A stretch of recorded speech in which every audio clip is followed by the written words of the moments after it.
Dark fantasy. Glittery vampires. Angsty werewolves. Dark worlds filled with terror. Pretty monsters with high cheekbones. Romance. Team Jacob for the win. Sometimes the bad guys are better heroes than the good guys.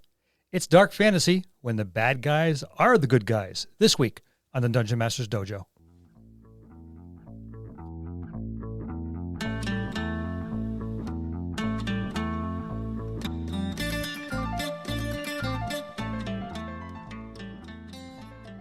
Hello, and welcome to another episode of the Dungeon Masters Dojo podcast. This is a show for game masters and players alike. We hope to bring you tips and tricks to elevate your game and develop the art of dungeon mastery. I'm your host, Louis Aponte, and these are your dungeon masters, Scott Labby and Bill Robotile. Let's enter the dojo and see what they have in store for us today. Could you both do me a favor and take the glitter off? No, you look fine, glittery. No, we're talking about you having glitter on. And I look pretty it good. rubbed off on too. Bill. So, Bill, can you just... We're not playing glittery vampires here. Why not? I'm getting to like it a little. Okay. Not that that should worry you. Yeah. Edward's a punk, though. He's a pretty good Batman, but... Glittery vampires, really? Yeah, I don't understand. I like to see him burn in the sunlight. That's the only way to be a vampire is burning in the sunlight. Or like Wesley Snipes, half vampire. Yeah. You know, blade Yeah, stuff. put them in flowing silks or lots of black leather. Yeah. Yeah, it's just everything in between. There's no reason why vampires can go around bare-chested. No. Especially ones built like Robert Pattinson. I thought you were going to say like you. Or me, Definitely. for that matter. I think Strahd's built like me. Old. Old, weathered, wrinkly, Like a candle that's been burnt a lot. drippy Yeah. on the edges. We're moving on. Bill was picking up what I was putting down. Yeah, we talked about some of the elements of dark fantasy. Now let's talk about one of our favorite ways to play dark fantasy adventures. We're going beyond what many may think of as an anti-hero. We love playing the monsters. All right, so let's talk about our first points. Your PCs are the monsters, vampires, werewolves, and zombies, but they haven't lost all of their humanity yet. Yes, that's what sets them apart from the monsters. They're still monstrous. Oh, yes. They've got their origins, but they're not all the way gone. They're not irredeemably evil. They're not mindless. They still have a conscience, which makes fun role-playing because, you know what, sometimes you're going to slip and give into your monstrous side. And then you're going to have to deal with, you know, the fallout of, you know, devouring someone's brain if you happen to be a zombie, or insanguinating someone if you happen to be like a dhampir or a vampire, ripping someone to shreds if you happen to be a werewolf. Or if you're at our table, well, every once in a while you'll accidentally slip into humanity. Yes. And that can have consequences as well, particularly for our players. We're like, Yeah. I can't believe you just performed an act of kindness. That's all we are, is ever kind. Uh-huh. Yeah, I think Anti-hero. I think if you go to like murder hobo in the dictionary, you see a picture of our gaming table. Yeah. And All, everybody, all smirking. yep, gleefully slaying the innocent. Yes. He had information. So? Yep. Not anymore.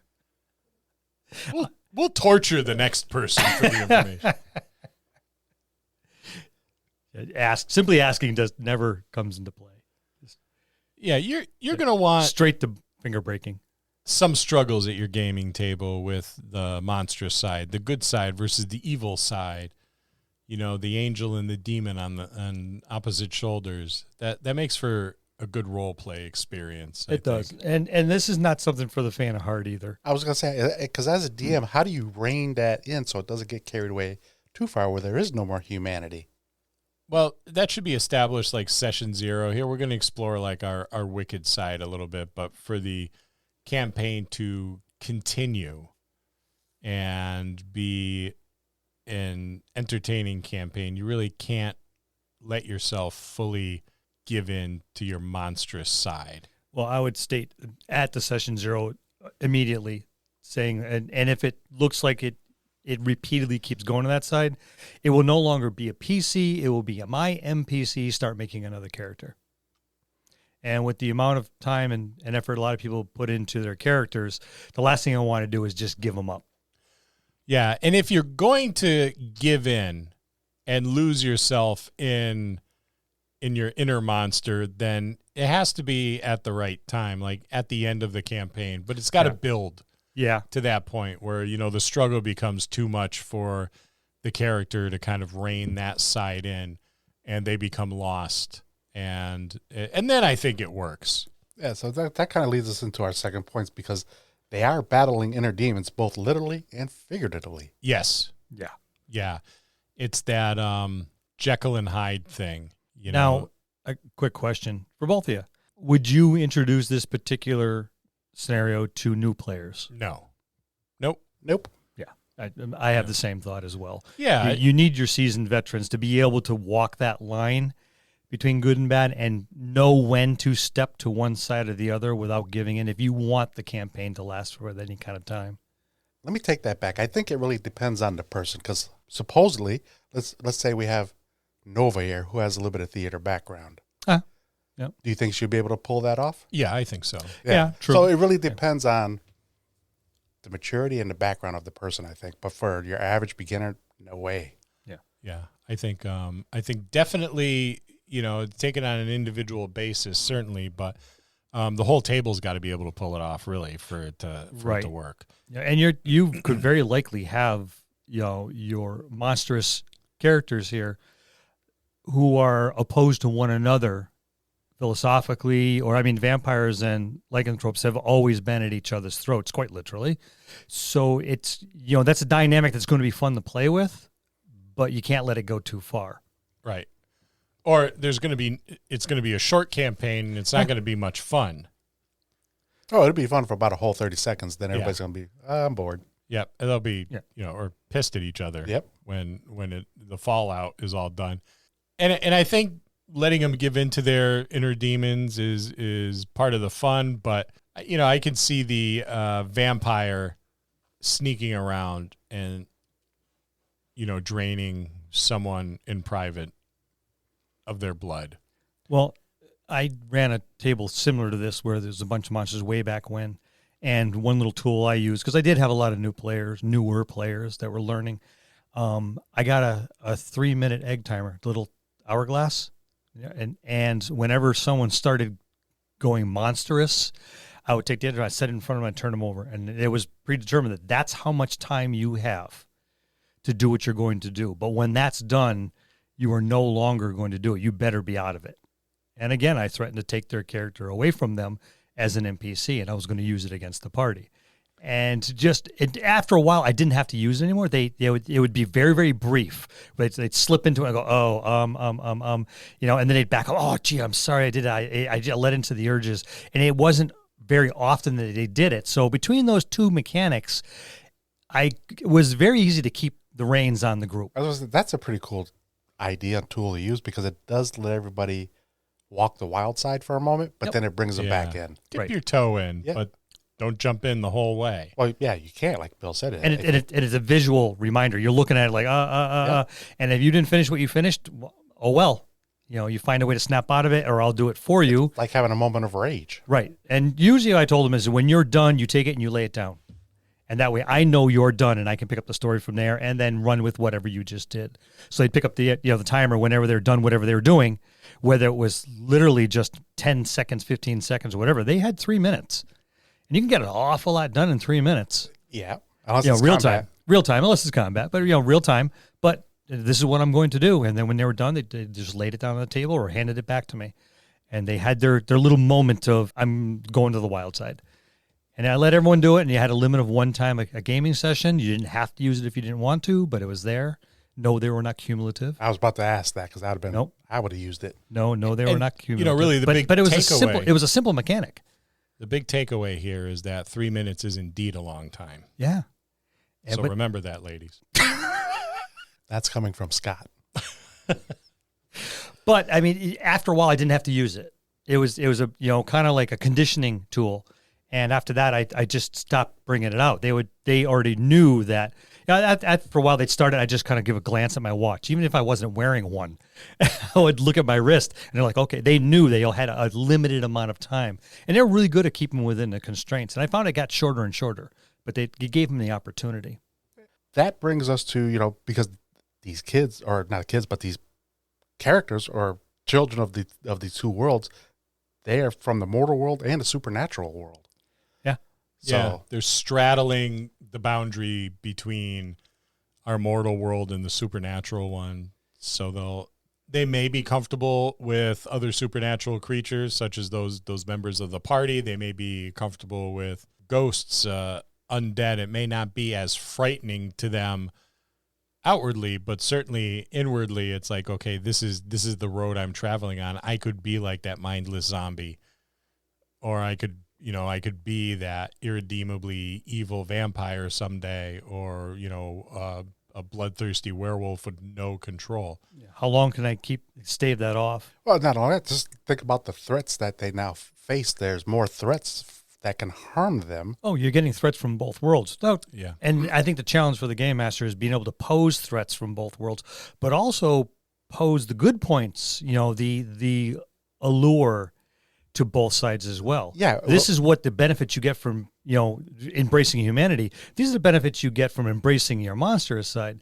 And pair that with, these are the circumstances of when you embrace your monstrous side, and vice versa. Yeah, but I was even thinking about, usually it's your heroes that have all the magical weapons that can hurt supernatural creatures. Yeah. But now you're talking about commoners. Yes, they don't have magical weapons, right, but they can silver most of their weapons at a very low cost. Yes. So that's another threat that they have to deal with. Mm-hmm. It's not just the magical weapon anymore. Yeah, silver bullets are actually fairly easy to make. Yeah, or you're just even lining your blades with silver. Yep.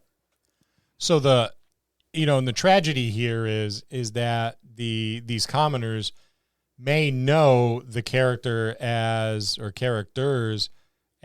the hero that defended them from some supernatural threat, but then not recognize them when they're in like their werewolf form. So these same people that are fond of the character could be the same ones that are chasing them and shooting them with silver arrows and peppering them and wounding them and bringing them to the brink of death. So there's almost that tragic kind of story where I'm loved and hated all at the same time, depending on. Let's take a moment to talk about our sponsor. Are you a veteran DM with more campaign ideas than prep time? Yeah, of course you are. Aren't we all? Does your party have a habit of going to the person or place that you would least expect? If they're like my group, they sure do. What if I were to tell you that I could put a team of professional writers alongside you at your desk to cut down on your campaign prep? What if I were to tell you that you could bring them along with you at your game sessions for when those pesky players go off the rails? Sounds pretty good, huh? With Describe, we could do just that. These narratives vividly describe monsters, places, spells, people, you name it. It's there. And there are more than 6,000 of these easy to search up, copy and pastable, beautifully written narratives right at your fingertips.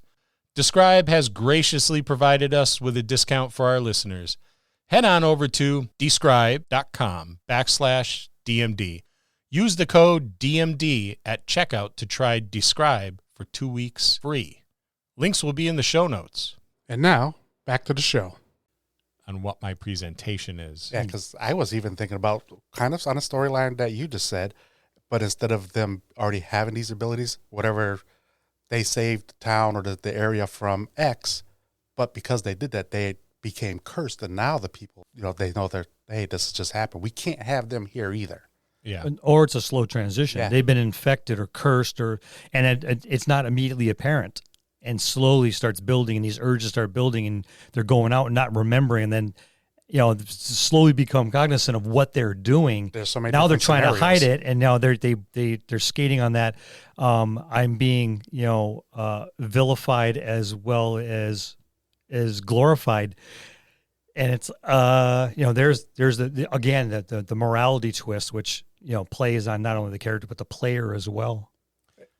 Even a bigger morality twist is reverse the roles and have the big bad should be a person and not a supernatural threat. Like a paladin or a cleric, you Yeah. know, somebody's sibling who, while they're mourning like the loss of their brother or sister as they knew it, they know that they're walking down a path to become, you know, this monster, whether they want to or not. So now I have to hunt them down, and I have to kill my siblings so that they, you know, affection. Like, I don't want them to become this evil creature, but I also don't want the world to end up with this evil creature who just also happens to be like a sorcerer or a barbarian or some other potentially threatening adversary at like higher levels. Now you add the supernatural element to it, and you know, this could be like a serious threat, not only to a village or a town, but a region or potentially even the world. Well, you have to kill them to save them. Yeah. While they still have a quote unquote human soul, you Well, know, or even if it's a vestige of, you know, the only way to save them is to kill them. Well, just think about when in the movie Legend, when Yeah. Will Smith had to kill his dog because his dog got infected. Yeah. Right. And he did not want to do that, But he had to. but he Right. had to. Yeah. That was heartbreaking. It was. I was like, oh my God. I Am Legend, excuse me, not I Am Legend. Legend. Yeah, I Am Legend. But yeah, I was picking up what you were putting down. yeah. But I don't think I could have did it. I mean, I would have if I had to, but Mhm. that's a hard thing to do. Yeah. I must already be a monster. I have no soul. We know that. Oh, okay. That's why you're on here talking about dark fantasy. First-hand experience, is that what you're trying to say? We're going to have to, it's nice having you out during the daylight Well, without you bursting into flames. Well, we are in the Lyceum. There's no windows down here. Well, he did step out for a quick break. Look how red he is and already. glittered Yeah. Yes. in the That's why I like the glitter. It reflected the sun. It protected me. Although I don't think pink and purple is really my color. I don't think so either. But the ending should always be both happy and sad. A bittersweet send-off for the PCs. make them want to cry and also be happy at the same, you know, like when elderly Captain America, you know, lived out like his life back in the 40s and everything with his missus, you know, which he was robbed of initially. It was a bittersweet ending. You know, we all want Captain America, but you know, it's nice to have a proper send-off like that. So maybe they lose against the big bad, who is this person, this mortal, but maybe they, you know, the happiness is that, well, you've lost, you've been killed. So now you're not going to become this horrible creature. You've been spared of that. Your soul has been saved. Yeah. And you recognize the fact and you accept the fact that, well, I guess, you know, this is for the better, even though I'm dying or dead. Yeah. But I had to accept it, and I do. And, you know, because now you're free of the curse and it becomes apparent why it happened. And, you know, you embrace your ending. And maybe it's just a matter of, you know what, I fought for a while against this big bad. You know, they're talking to me. They're like, you're going to end up this way. Mm-hmm. You know, why are you prolonging it? These are horrible things that you're going to end up doing. You've seen throughout your travels, all the terrible things. And, you know, the PCs are maybe trying to redeem themselves by doing good things, even though it doesn't always work that way. And then they just lay down their sword, you know, and it's like, okay, you know, take me now. And then, Or the big sacrifice, you know, at the end, you know, that one redeeming act at the end. It's like, yeah, you know, slowly escalating, becoming more monstrous and more evil deeds. And there's a glimmer, there's barely a spark of humanity left. And then all of a sudden, that sudden flare of humanity, and they make that ultimate sacrifice at the end. You know, well, in the end, he really was human. You know, one of those type moments. yeah, it'd be great if they were like trying to unseat this vampiric despot, you know, or Who they've been, you know, serving up to this point. yeah, and the PCs bear him down, and you know, maybe he's got like this big castle as vampires do. It was surrounded by a moat of magma, and they bear down upon him and wrestle him to the edge and plunge into the magma with him, you know, forever lost, but freeing, you know, the land. There's no way we can combat him one at a time. But if we all grab him, he's not strong enough to stop us all at once. Yeah, but you have to have that for that bittersweet send-off, you have to have that kind of epilogue. This sacrifice or whatever happened, what did it result in? What good, if any, came of it? Because if you have this dreary campaign that you've been playing through, there's got to be something. Well, that's when you do the epilogue 1 year later. Yeah. And then you paint the picture. The castle has now been disassembled, and the stones have been used to build the town that was ruined and ravaged by the vampire for all these years. Now they're using the resources available to them that was left by the vampire now that he's dead, and a town has erupted. Everyone's happy. It's now been passed to more folklore than anything else. You better behave or the vampire's going to get you. And who knows, maybe there's a hint, a glimmer, a little something, an Easter egg hidden somewhere that hints that maybe it's not quite done.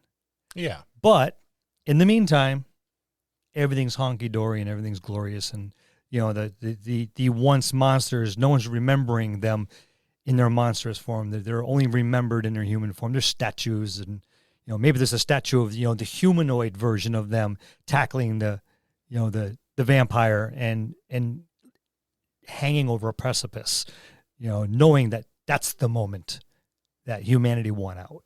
Yeah. So it's still like a feel-good kind of ending. Yeah.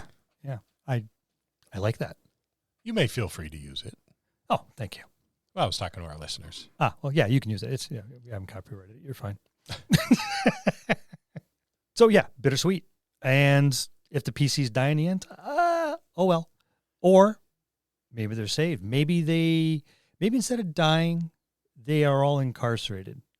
And with the hopes of being redeemed, and maybe there's ways, there's chemicals, there's science now, there's magic now that could reverse it. It's going to take a while. But, so now one by one, as you do a panning shot, each one's in a cell that's fortified and made just for them, almost like a gilded cage, because they have willingly subjected themselves to the possible cure.